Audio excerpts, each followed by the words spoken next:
morning, everybody. Hope you're doing well today. It is Wednesday, October the 15th. Halfway through, guys. I got a couple things coming up. My birthday. Yeah, my birthday is coming up in just, 2 weeks or 10 days. Is it 10? Yeah, 11 days. If you count today, it's 11 days. So anyway, good morning. Hope you're doing well today and life is working.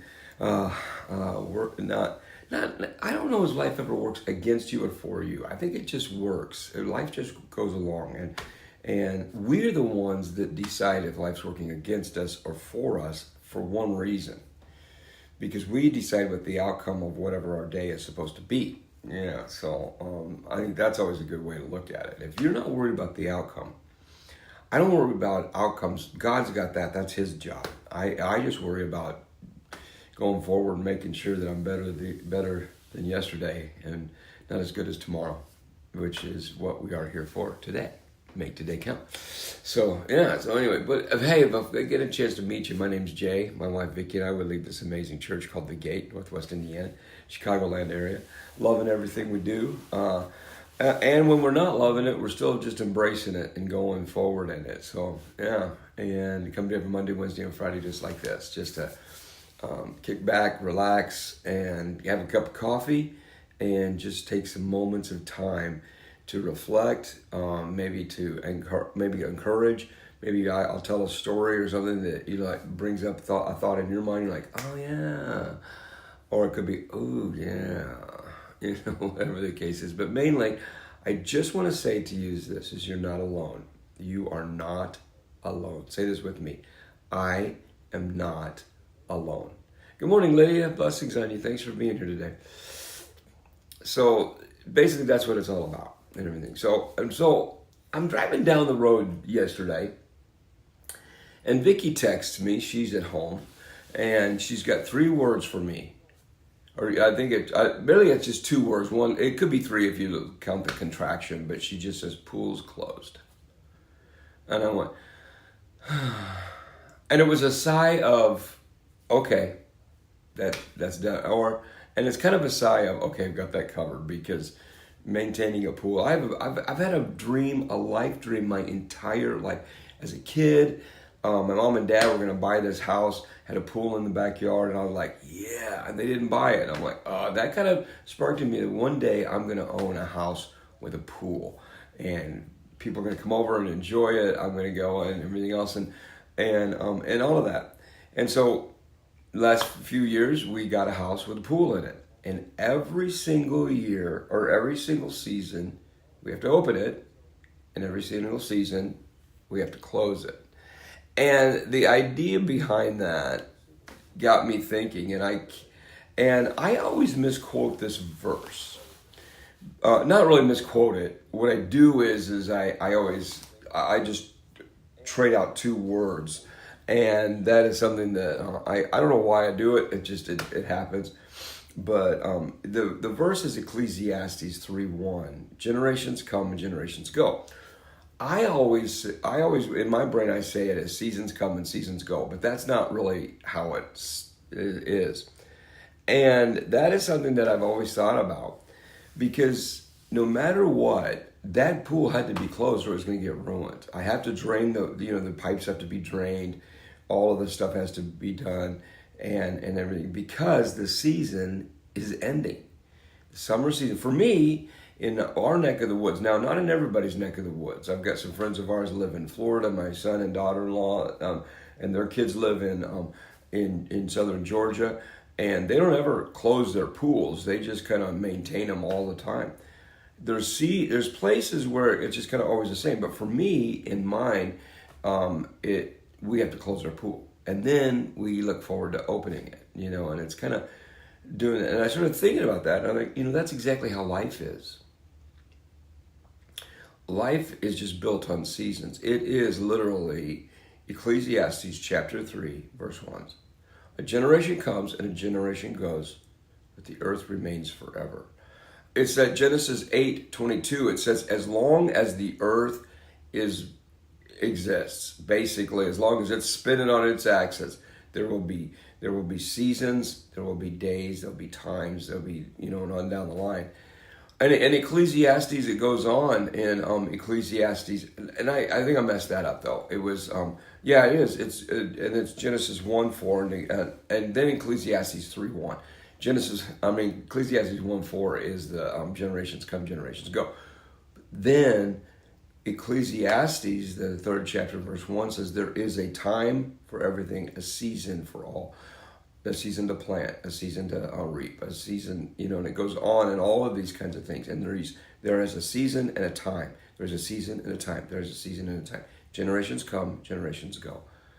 And I think about that, and I think to myself, how do we focus on that? How do we deal with the changing of the seasons? I think the way we deal with it is this. First and foremost, you have to decide that there is a purpose for every season. Because if you don't think that there's a purpose for the fall coming or the winter coming or the spring coming or the summer, if you don't think there's a purpose, then you'll cling on to whatever you're dealing with now. Like, no. I remember the seasons when my children were infants. So we had our grandkids in again and was watching them for the day. And it really reminds me, because I got to be honest with you, I did not thoroughly relish and love the baby season. The diapers changing. In fact, we have our youngest grandson is named Arlington. And he's in that stage, he's just got rat nasty stuff going all over around him. He's got his nose is running, his teeth are coming in, he's slobbering. He just, and it doesn't care what he wipes it on. It's whatever's closest to him. It's just kind of, and then all of a sudden you start going, what is that? And my other grandson, Remington or Kenton, they'll just go, it's, ooh, Arlo, and they're just going, oh, you just go and gross and everything else. And, he's got to have his diaper changed. So I didn't relish that season completely. You can't understand what they're saying. You have to go with their hand gestures and, it's a whole different language, and just all that kind of stuff. But I thought about that because whenever I get my grandkids around me, and I've got 10 of them, and they all range from 15 down to 1.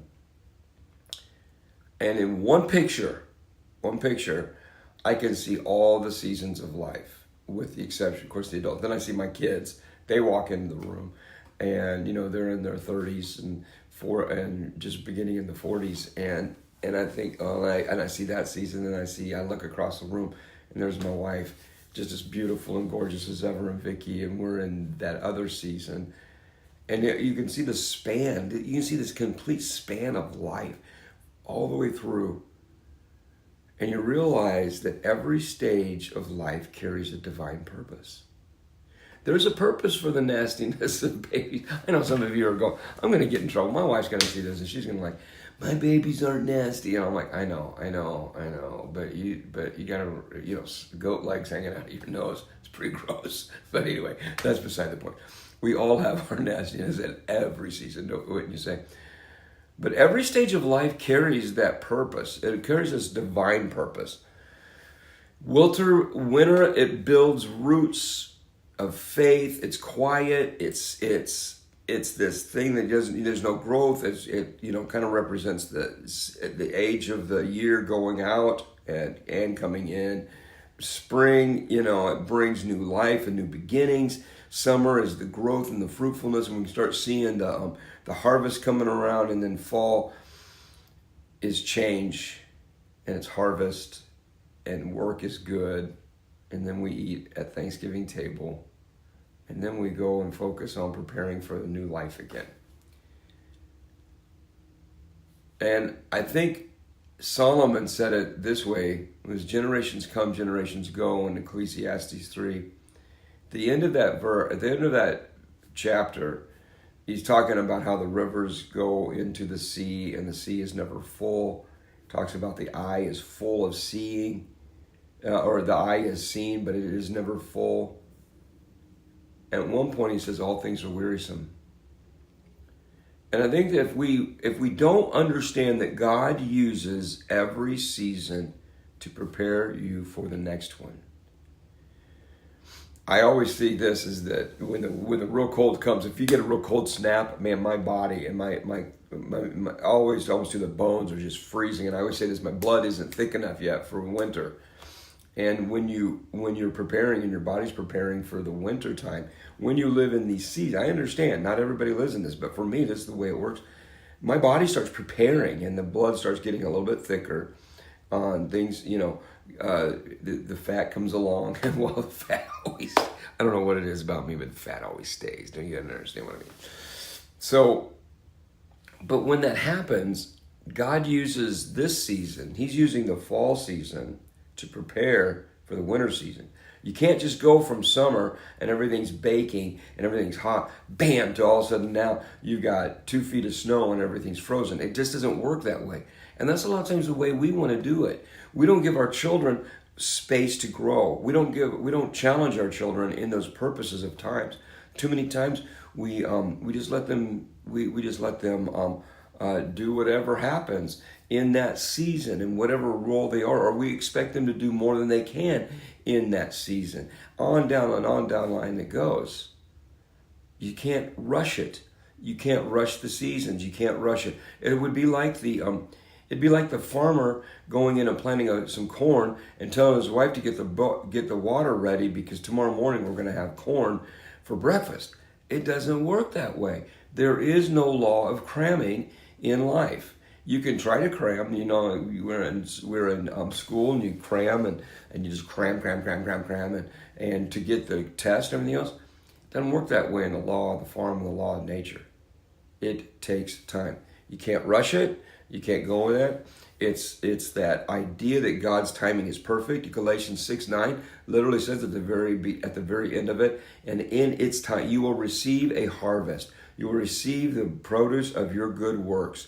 And when you didn't become weary with it, in good time, meaning in the right timing. God's timing is perfect. Growth takes time.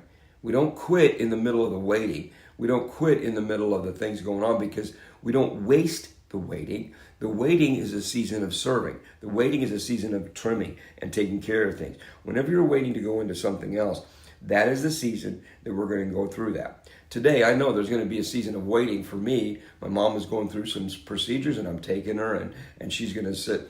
And so it's going to take a little bit of time. So I have already decided I'm just going to wait for her to be done, and during that waiting time, I'm already prepared of things that I'm going to do while I'm waiting to prepare for when she gets out, or to prepare for what is coming next. The timing of God is perfect, and we can never underestimate those times, that slow days of summer that we've just come out of, and we're kind of rolling out into those.